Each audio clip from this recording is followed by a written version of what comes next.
پچھلے خطبہ میں حضرت سعد بن معاذ کا ورنن ہو رہا تھا۔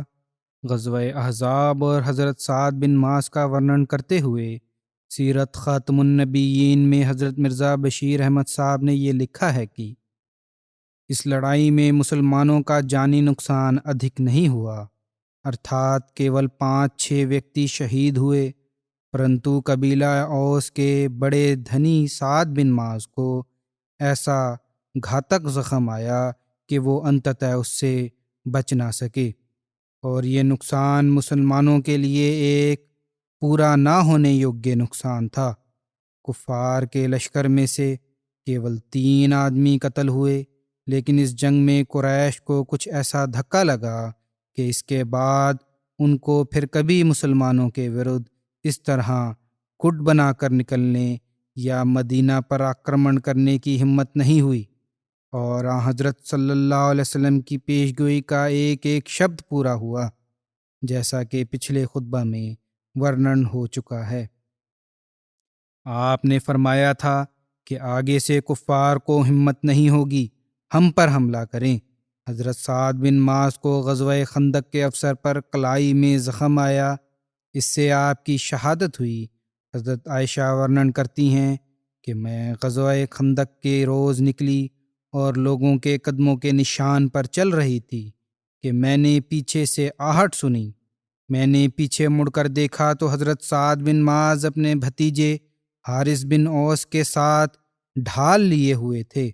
حضرت سعد بن معاذ میرے پاس رجزیہ شعر پڑھتے ہوئے گزرے کہ لبست قلیلا یدرکن الحیج الحمل ما احسن الموت اذا حان الاجل، کہ کچھ دیر پرتیکشا کرو یہاں تک کہ گھڑ سواروں کا دستہ جنگ کے لیے اپستھت ہو جائے۔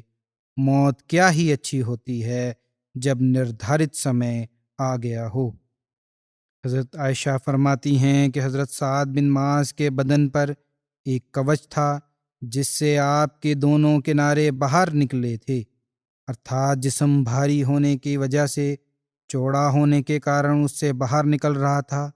کہتی ہیں مجھے حضرت سعد کے دونوں کناروں کے زخمی ہونے کا آبھات ہوا، اس بات پر کوچ سے باہر ہیں۔ حضرت سعد لمبے قد اور بڑے شریر کے لوگوں میں سے تھے۔ حضرت سعد بن معاذ کو ابن ارقا نے زخمی کیا تھا۔ بن ارقا کا نام حباب بن ابن مناف تھا، قبیلہ بنو عامر بن لوئی سے سمبند رکھتا تھا، ارقا اس کے پتا کا نام تھا۔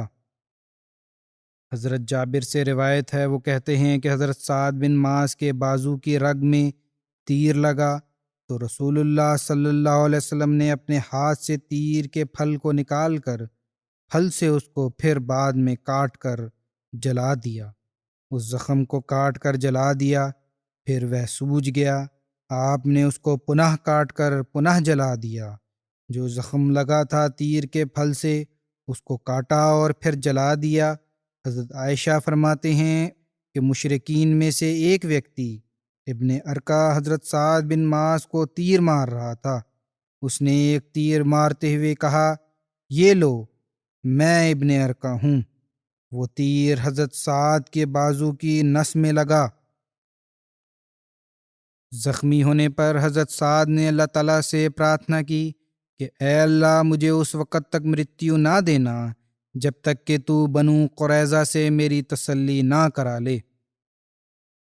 حضرت عائشہ ورنن کرتی ہیں کہ خندق کے دن حضرت سعد کو زخم آیا۔ قریش کے ایک ویکتی حبان بن ارقا نے آپ کی کلائی پر تیر مارا تھا۔ رسول اللہ صلی اللہ علیہ وسلم نے مسجد میں ان کے لیے ایک تمبو گاڑا تاکہ قریب رہ کر ان کی دیکھ بھال کر سکیں۔ حضرت عائشہ ورنن کرتی ہیں کہ حضرت سعد کا زخم خشک ہو کر اچھا ہونے لگا تو انہوں نے دعا کی کہ اے اللہ تو جانتا ہے کہ مجھے تیری راہ میں اس قوم کے ورد جہاد کرنے سے بڑھ کر کوئی چیز ادھک پریہ نہیں۔ جس نے تیرے رسول کو جھٹلایا اور اسے نکال دیا، اے اللہ میں خیال کرتا ہوں کہ تو نے ہمارے اور ان کے درمیان جنگ کا انت کر دیا ہے۔ یدی قریش کی جنگ میں سے کچھ باقی ہے تو مجھے ان کے مقابلے کے لیے جیوت رکھ، یدی ابھی اور کچھ جنگیں ہونی ہیں تو پھر مجھے زندہ رکھ اس وقت تک کہ میں تیرے مارگ میں ان سے جہاد کر سکوں، اور اگر تو نے ہمارے اور ان کے درمیان جنگ کا انت کر دیا ہے جس طرح کہ میری سوچ ہے، تو پھر میری نس کھول دے اور اس زخم کو میری شہادت کا مادھیم بنا دے۔ حضرت عائشہ فرماتی ہیں کہ زخم اسی رات پھٹ گیا اور اس میں سے رکت بہہ نکلا۔ مسجد نبوی میں بنو غفار کے لوگ خیمہ تمبو لگائے ہوئے تھے۔ رکت بہہ کر جب ان کے پاس پہنچا تو وہ ڈر گئے۔ لوگوں نے کہا کہ اے تمبو والو، یہ رکت کیسا ہے جو تمہاری طرف سے ہمارے پاس آ رہا ہے؟ کیا دیکھتے ہیں کہ حضرت سعد کے زخم سے رکت بہہ رہا تھا اور اسی سے ان کی مرتیو ہو گئی۔ حضرت ابن عباس سے ورنن ہے کہ حضرت سعد بن معاذ کا رکت بہنے لگا تو رسول اللہ صلی اللہ علیہ وسلم اٹھ کر ان کی طرف گئے اور انہیں اپنے ساتھ چمٹایا۔ خون رسول اللہ صلی اللہ علیہ وسلم کے منہ پر اور داڑھی پر لگ رہا تھا، جس طرح کوئی ویکتی آپ کو خون سے بچانا چاہتا تھا، ارتھات جس طرح وہ بہہ رہا تھا۔ کوشش تھی لوگوں کی آپ کو نہ لگے خون، اس سے زیادہ آپ حضرت سعد کے قریب ہو جاتے تھے، یہاں تک کہ حضرت سعد کا دیہانت ہو گیا۔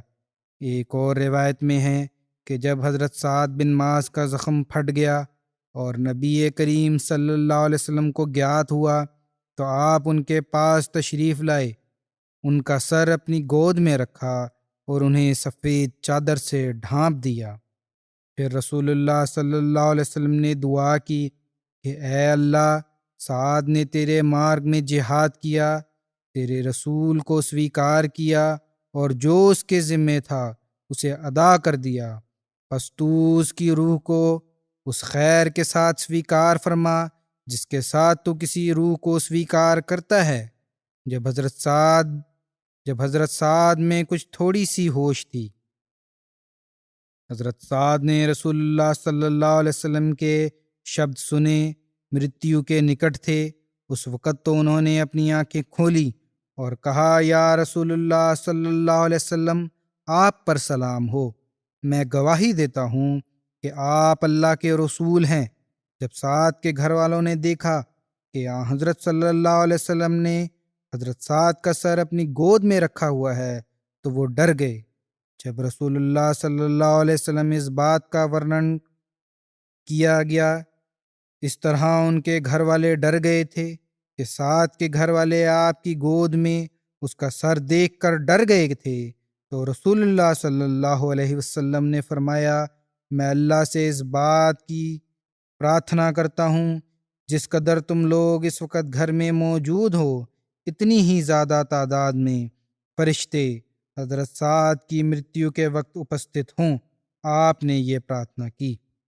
حضرت انس رضی اللہ تعالیٰ عنہ سے ورنن ہے کہ انہوں نے کہا، نبی کریم صلی اللہ علیہ وسلم کو باریک ریشمی کپڑا کا ایک جبہ بھیٹ دیا گیا۔